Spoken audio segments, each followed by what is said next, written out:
Evening, everyone. I'm here for a little bit of poetry between the bands. I'm going to start by introducing myself, always a fairly good place to start. More importantly, I'm going to start by introducing my somewhat quirky sense of humour. And this poem I'm about to read comes with a slight warning. There is an air drum roll towards the end, so you may want to cover your ears for that. A few random things you probably shouldn't know about me. When I was born, someone thought it would be clever to give me a name that means Hebrew princess, but is easily miswritten as Shara Jams. Sarah, then James. What a combination. A fistful of S's hissing in the classroom. A snigger hesitation between girl and boy. I'd have preferred Penelope Pitstop, of course. The wavy figure and curvy hair of drop-dead gorgeous. But it didn't fit, any more than Hebrew princess. So that's me. Anonymous, chameleon, only partially formed. I'm lucky 3, and unlucky 13. Where shamrock meets magpie, the spinning coin that never falls. I'm Facebook and iPhone and poetry in the bath.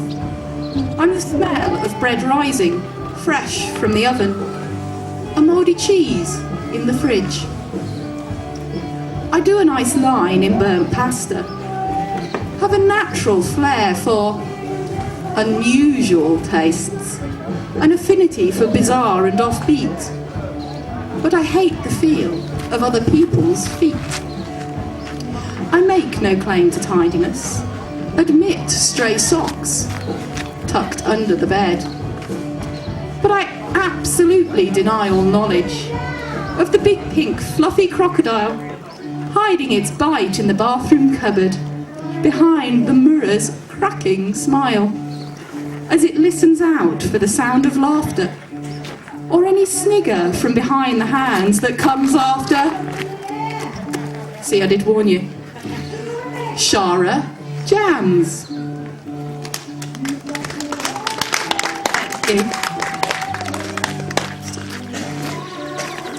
Now, we've got a busy household at home. There's me, my husband, and we've got 2 boys. But I tend to say that, in a way, there's 3 in the relationship between me and my husband. The third person, or the third thing, is poetry. And talking the other day about this, my husband made a peculiar remark. Warning. This poem comes with baggage. It's got an airport trolley load of old cases, most of them unlabelled. A holdall with no handles that's bursting at the seams, and several overnight bags, always waking up in different places. Its vanity case is dark, with little yellow stars, but it changes shape and shade on an almost daily basis. It's packed with creams and dreams, potions, lotions, notions, a bottle or 2 of duty-free, and the obligatory kitchen sink. Yes, this poem comes with baggage, most of it unlabelled, and its ultimate destination, still as yet unknown. Thank you. Okay, while we're talking a bit about getting to places and travel, I don't know where everyone's come from to get here tonight, but I'm guessing the chances are you've used the A38. If you haven't, you're very unusual. Wherever we've lived all over the country, we've always lived next to the A38. Now this started off as a light observation, but actually became more of an eco-poem, which seems kind of apt for the setting tonight. Unelementary. The house you couldn't get to by the A38 was built before the main roads. It floated on fresh air, had memories of acres and acres of green space, fading, fading, fading, greying, greying, upgrading, from mud, wood and straw to glass, bricks and mortar, then cement, steel, more steel. Everything altered. Fire, earth, air and water, burnt, choked, faltered, vanished into the ether as property agents bought the old house builders didn't ought to touch, and the grassland and forests beneath.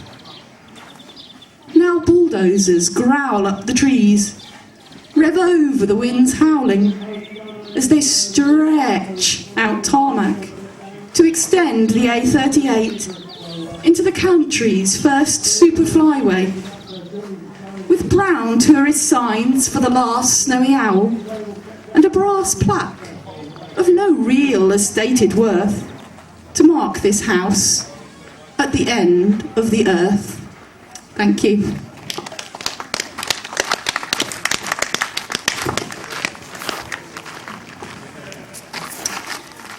While we're talking about roads and houses and the city, I'm going to read now a poem that I wrote for an audio poetry competition, and I was lucky enough to win with it.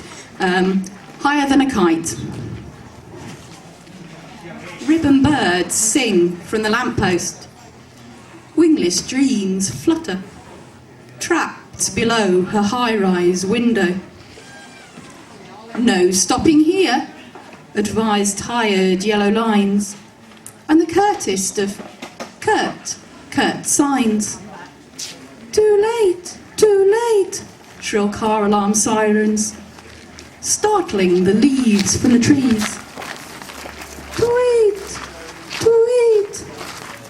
Even Twitter here has a different meaning, a sinister static buzzing these city streets, where smart remarks cost knives and all sounds spell out trouble, even the silence.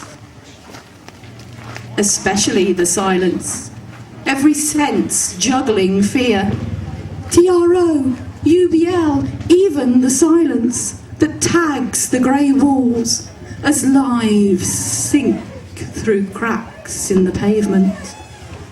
And yet, still the birds sing to her, rustling their plastic wings to the chorus of ribboned dreams. Thank you.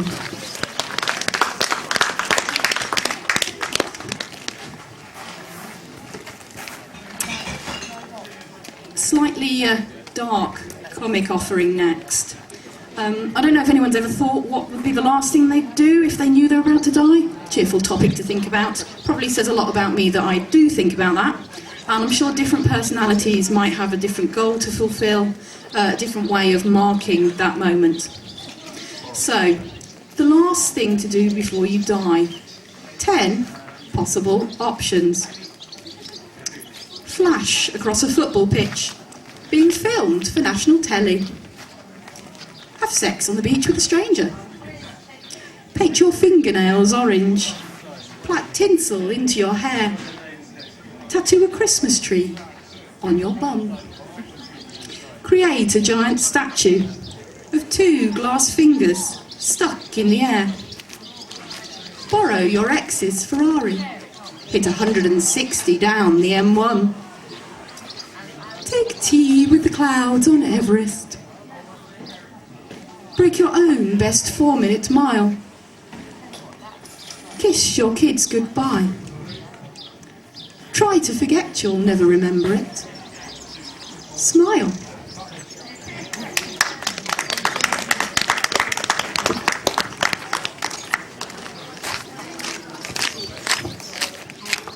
And being as it's music tonight, this one's for my sons. Instrumental. He's almost an orchestra. Air flute, trombone, guitar. His fat fingers pluck the beat from thin air. A one-boy band of Bohemian Rhapsody. Flash Gordon, Ziggy Stardust and the spiders from Mars. Words slither over him unabsorbed, but music surges through his cells in a flow of electrical charge. Strum bass, air organ, drum roll,